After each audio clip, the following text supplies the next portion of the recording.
rumah ibadah saudara-saudara kita non-muslim itu bunyikan toa sehari 5 kali dengan kenceng-kenceng secara bersamaan, itu rasanya bagaimana?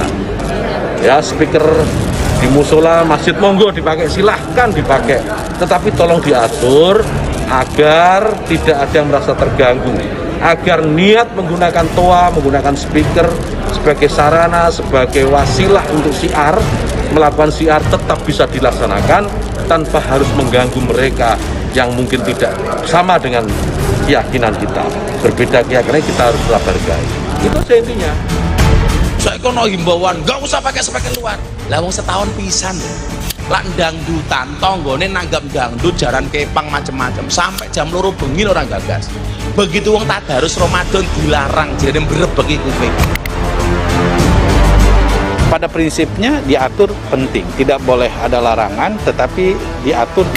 Jangan sampai misalnya kita mengadu toa gitu ya, atau mengadu pengeras suara sehingga substansi dari panggilan azannya sendiri malah menjadi kehilangan maknanya gitu. Sekarang cobalah dibuat praktek oleh Kementerian Agama ya, tempat-tempat yang selama ini banyak keluhan ya, coba muadzinnya diganti dan qori'nya dan yang baca salawatnya diganti dengan orang yang betul-betul profesional gitu. Saya kira akan berbeda hasilnya. Terima kasih.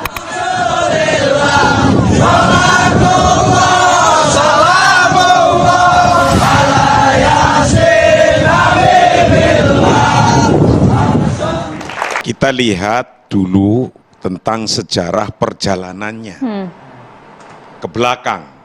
Sebelum ada toa itu ada apa? Ada beduk. Sebelum ada beduk, ke belakang lagi ada mimbar. Sebelum ada mimbar, ada rumah yang untuk azan sahabat Bilal. Nah, jadi intinya adalah awalnya untuk memberitahu ke publik bahwa pada detik itu azan, ada azan untuk memberitahu tentang waktu sholat. Dilakukan oleh Bilal dari mulai atap rumah, terus karena dianggap penting memberikan pengertian dan memberikan informasi kalau detik itu adalah waktu sholat, berkembang menjadi menara masjid. Jadi ketika azan naik ke menara masjid, terus berkembang sampai ke Jawa, belum ada menara, belum ada apa, dikasih beduk. Ya beduk itu barang baru. Barang baru untuk apa? Setiap waktu sholat ditabuh itu beduknya, duk duk duk duk, tapi tetap dengan azan.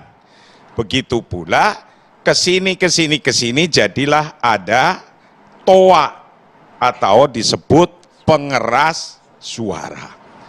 Lah, perkembangan yang terus menerus dijalankan itu menjadi budaya, menjadi uruf sebutannya, uruf atau adah.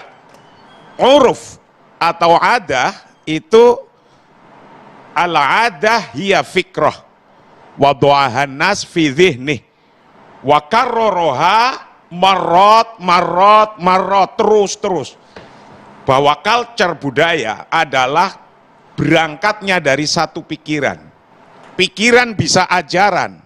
Kalau ini berangkatnya dari sebuah ajaran untuk memberitahu publik tentang waktu sholat awalnya.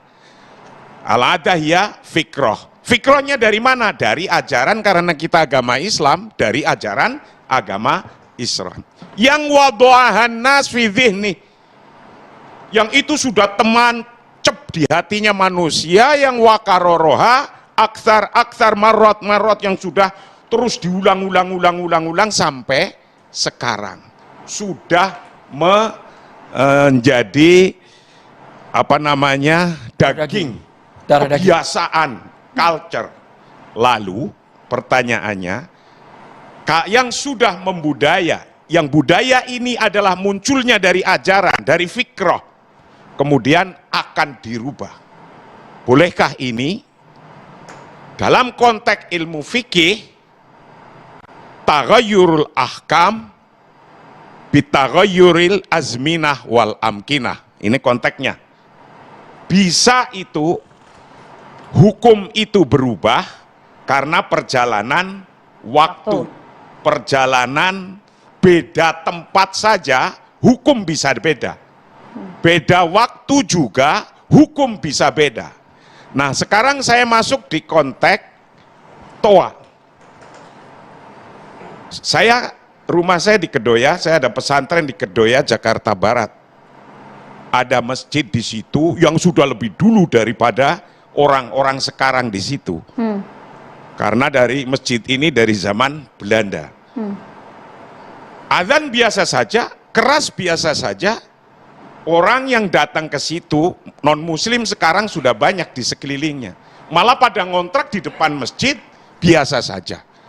Nah, yang semacam ini ketika biasa sudah, berarti tidak ada gangguan. Nah, tapi ada satu tempat kemungkinannya, bisanya Menteri Agama melakukan taghayyurul ahkam ini, merubah satu hukum menjadi hukum yang lain, mungkin ada yang komplain atau yang tidak baik atau yang kurang tepat atau yang kurang enak merasakannya. Jam 4 pagi itu sudah Allahu Akbar, itu mungkin merasa terganggu. Nah, ketika merasa terganggu di satu tempat tidak merasa terganggu, di tempat lain bisa merasa terganggu, atau bahkan di tempat yang seluruhnya muslim, siapa yang terganggu? Kan nggak ada yang terganggu. Nah, mungkin ketika ada yang satu tempat merasa terganggu, ya saya yakin kekhususan sholat pun bukan karena adzannya yang keras. Ketika ditaruh di dalam ya boleh-boleh saja. Namun ketika demikian ini sudah menjadi adat, menjadi culture, menjadi budaya, maka ketika akan merubahnya, merubah uruf itu ya disesuaikan dengan hukum atau kondisi daerah masing-masing. Di daerah masing-masing. Pak Kiai Marsudi, tapi begini, yang fokus dalam surat edaran kan untuk azan 5 waktu tidak dibatasi, tetapi untuk tarawih, pengajian dan juga tadarus fokusnya di sana. Sedangkan itu yang menjadi momen penting setiap bulan Ramadan. Respon Anda seperti apa? Ya sama saja itu intinya kan untuk mengasih tahu publik dan memberikan pengertian kepada publik yang ada di situ. Kalau di situ tadi kan sudah saya sampaikan, kalau merasa tidak terganggu ya ngapain juga, orang nggak terganggu kok. Mayoritas muslim, nggak terganggu. Ngapain jadi itu? Yang terpenting menurut saya, hukum ini bisa berbeda karena beda tempat. Jadi tidak bisa digebyah-uyah. Nggak bisa. Apa itu gebyah-uyah? Ya gebyah-uyah semuanya sama gitu. Nggak bisa. Karena taghayyurul ahkam bitaghayyuril azminah wal amkinah. Bisa berbeda-beda. Kalau di tempat itu traweh, sholat, kultum, terus membaca Al-Quran, simaan, biasa itu.